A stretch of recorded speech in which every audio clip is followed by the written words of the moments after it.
little bit more yellow into my tree, bit of yellow ochre.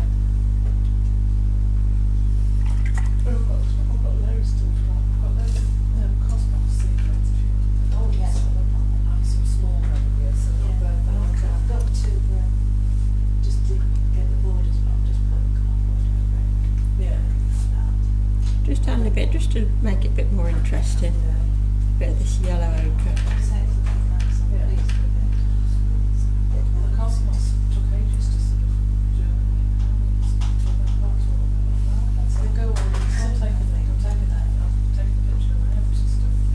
And I'm going to darken up the foreground even more now. And this is where it could come in with my brown, my burnt umber, which is, you can see it's a very dark brown, that is.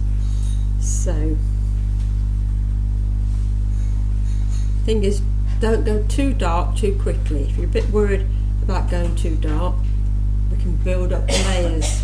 So, put this brown in here. Again, your flat brush is great because we can leave a little bit of the undercolour coming through if we want. This is really copied, this paper now, I'm afraid.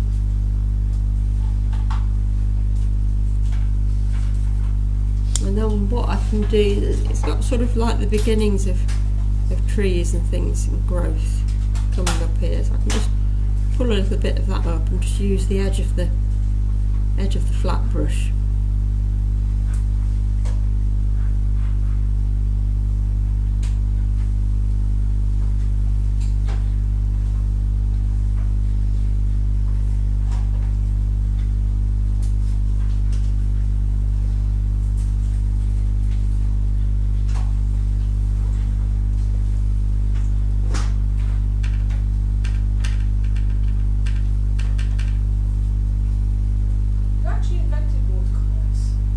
It was Mr. Windsor and Mr. Newton. Oh, right.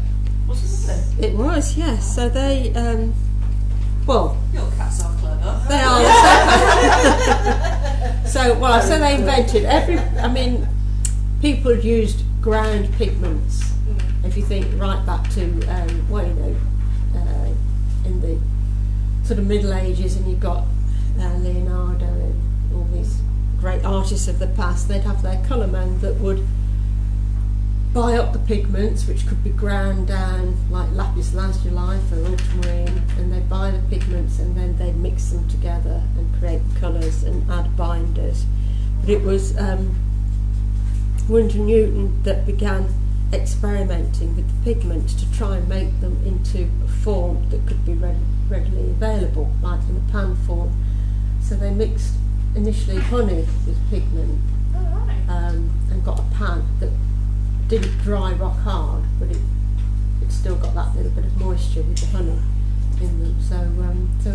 So one was like a colourman, an artist painter, and the other was a scientist. So the two came together. So I can't remember which one was which. That is really clever.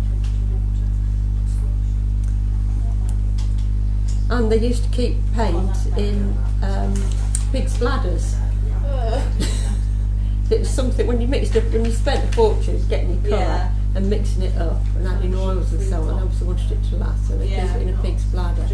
And then they developed them into keeping them in glass vials, and then of course the collapsible tube came about, and they went into sort of like these tin or lead tubes. So yeah, it's quite interesting, the development of paint.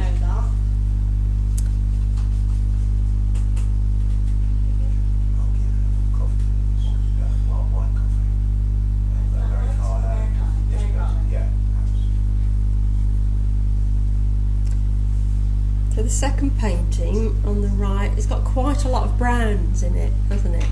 So I'm going to go in with brown again onto this. Actually, while it's still a little bit wet, it would be better. Latte, please.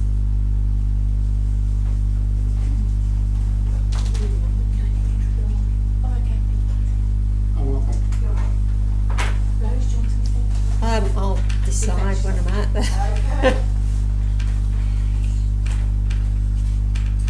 going to go back in and wet this down a little bit, because if we put colour onto a wet background, it will bleed and it will give us some nice softer edges.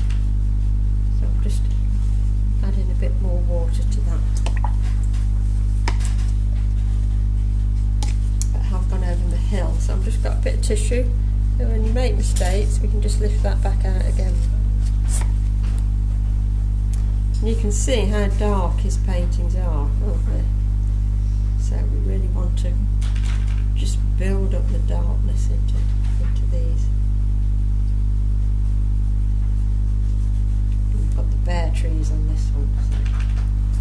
So while it's a little bit wet, you can see the water pulls the pigment and we get these really nice, what it looks like growth and foliage.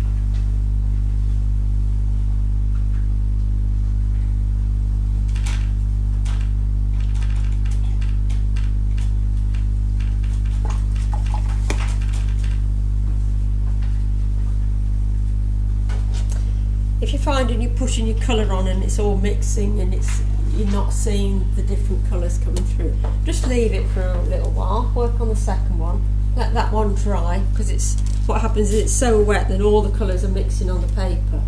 So if it's getting like that, just leave it for a bit, let it dry out, and then you can add your colours on top.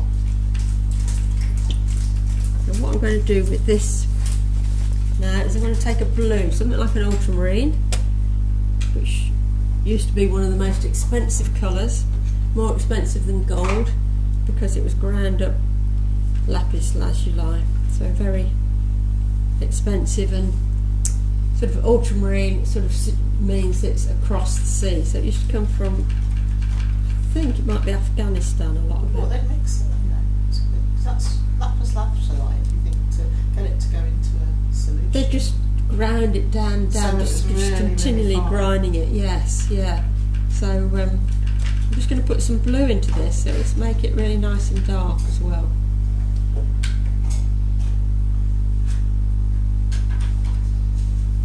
So something like ultramarine, phthalo blue. I mean, all the paints now are synthetic compounds, a lot of them, or dyes, particularly the cheaper ones, like the cotton range. The more expensive ones, it's not lapis lazuli, but like cadmium is an expensive pigment. So